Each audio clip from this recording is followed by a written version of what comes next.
नमस्कार दोस्तों, स्वागत है आपका हमारे YouTube चैनल पर। आज हम सुनेंगे सावन मास में सुना जाने वाला शिव महापुराण का चौथा अध्याय। चंचुला की प्रार्थना से ब्राह्मण का उसे पूरा शिव पुराण सुनाना और समयानुसार शरीर छोड़कर शिव लोक में पहुँच जा चंचुला का पार्वती जी की सखी एवं सुखी होना।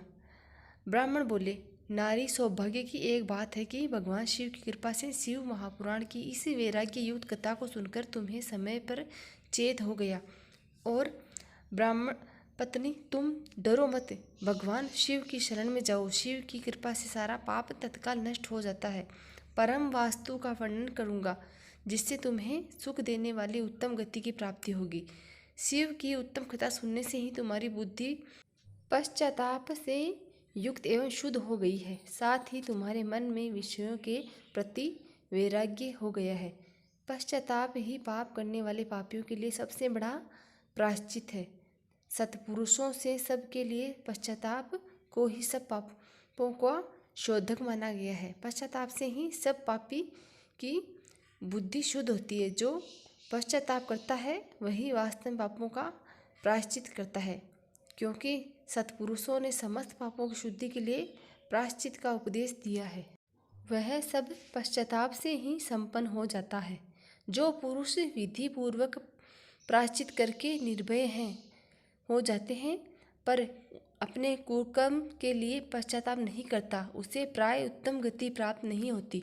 परंतु जिससे अपने कुकृत्य पर हार्दिक पश्चाताप होता है वह अवश्य ही उत्तम गति का भागी होता है, इसमें संशय नहीं है। इस शिव पुराण की कथा सुनने से जैसे चीट की शुद्धि होती है वैसे दूसरे उपायों से नहीं होती।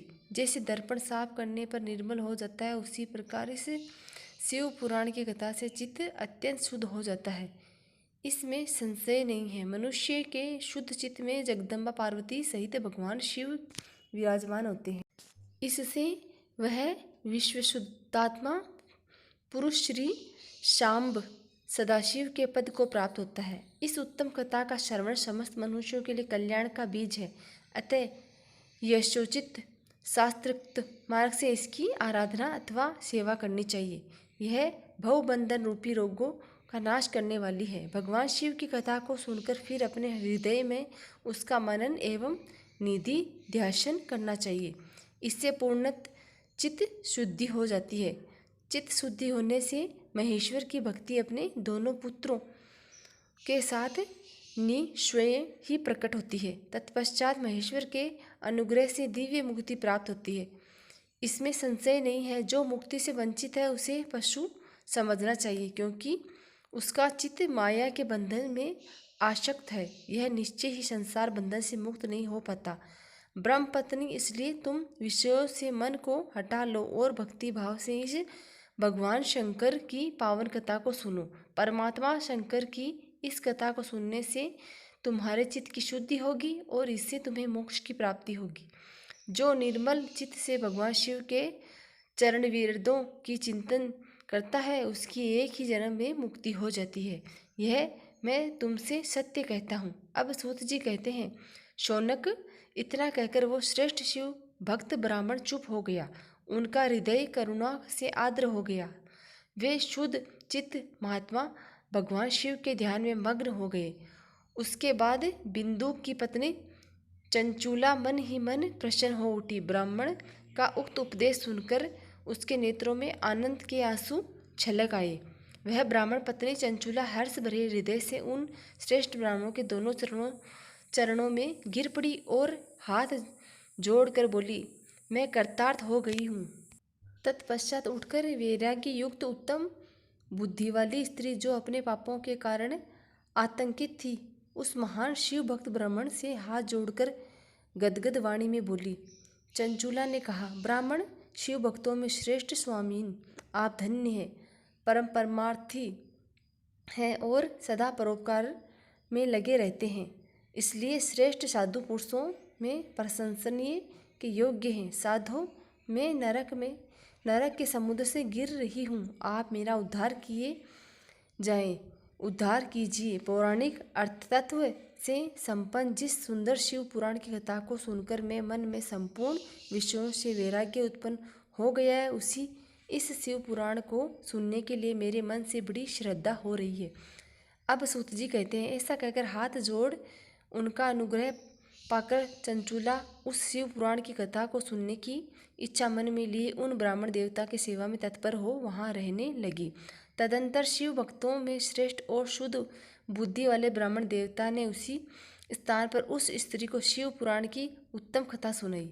इस प्रकार उस गोकर्ण नामक स्थान में उन्हें श्रेष्ठ ब्राह्मण से उससे शिव पुराण की परम उत्तम कथा सुनी, जो भक्ति ज्ञान और वैराग्य को बढ़ाने वाली तथा मुक्ति प्रदान करने वाली है।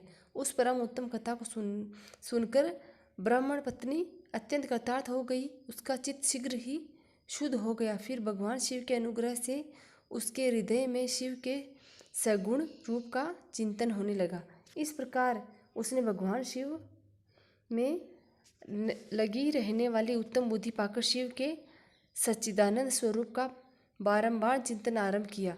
तत्पश्चात समय के पूरे होने पर भक्ति ज्ञान और वैराग्य से युक्त हुई चंचूला ने अपने शरीर को बिना किसी कष्ट के त्याग दिया। इतने में ही त्रिपुर शत्रु भगवान शिव का भेजा हुआ एक दिव्य विमान द्रुत गति से वहां पहुंचा, जो उनके अपने गणों से युक्त और भांति भांति के शोभा साधनों से संपन्न था। चंचूला उस विमान पर आरूढ़ और भगवान शिव के श्रेष्ठ पार्षदों ने उसे तत्काल शिवपुरी में पहुंचा दिया। उसके सारे मल धुल गए, वह दिव्य रूपिणी दिव्यमग्न हो गई। उसके दिव्य अवयव उसकी शोभा बढ़ाते हैं। मस्तक पर अर्धचंद्रकार का मुकुट धारण किए वह गौरांगी देवी शोभाशाली दिव्य आभूषणों से विभूषित थी। शिवपुरी में पहुंचकर उसने सनातन देवता त्रिनेत्रधारी महादेव को देखा। सभी मुख्य देवता उनकी सेवा में खड़े थे। गणेश, भृंगी, नंदीश्वर तथा वीरभद्रेश्वर आदि उनकी सेवा में उत्तम भक्ति भाव से उपस्थित थे। उनकी अंगकांति करोड़ों सूर्यों की भांति प्रकाशित हो रही थी। कंठ में नील चिन्ह शोभा पाता था। 5 मुख और प्रत्येक के मुख में 3 नेत्र, मस्तक पर अर्धचंद्रकार मुकुट शोभा देता था। उन्होंने अपने वामांग भाग में गौरी देवी को बिठा रखा था, जो विद्युत पुंज के समान प्रकाशित थी। गौरीपति महादेव की कांति कपूर के समान गौरी थी। उनका सारा शरीर श्वेत भस्म से भासित था। शरीर पर श्वेत वस्त्र शोभा पा रहे थे। इस प्रकार परम श्वेत वस्त्र उज्ज्वल भगवान शंकर का दर्शन करके वह ब्राह्मण पत्नी चंचूला बहुत प्रसन्न हुई। अत्यंत प्रतियुक्त होकर उसकी बड़ी उतावली के साथ भगवान शिव को बारंबार प्रणाम किया। फिर हाथ जोड़कर वह बड़े प्रेम, आनंद और संतोष से युक्त हो विनती भाव से खड़ी हो गई। उसके नेत्रों से आनंद अश्रुओं के अविरल धारा बहने लगी तथा संपूर्ण शरीर में रोमांच हो गया। उस समय भगवती पार्वती और भगवान शंकर ने उसे बड़ी करुणा के साथ अपने पास बुलाया और सौम्य दृष्टि से उसकी ओर देखने लगे। पार्वती जी ने कहा, दिव्य रूप धारण बिंदु प्रिया चंचूला को प्रेम पूर्वक अपनी सखी बना लिया। वह उस परमानंद घन ज्योतिष स्वरूप सनातन धाम में अविचलन निवास पाकर दिव्य सौख्य से प्रसन्न हो अक्षय सुख का अनुभव करने लगी। चौथा अध्याय यहीं समाप्त होता है। अगर आपको हमारा वीडियो अच्छा लगा तो प्लीज़ लाइक करें, शेयर करें, कमेंट करें। मिलते हैं अगले अध्याय के साथ। धन्यवाद।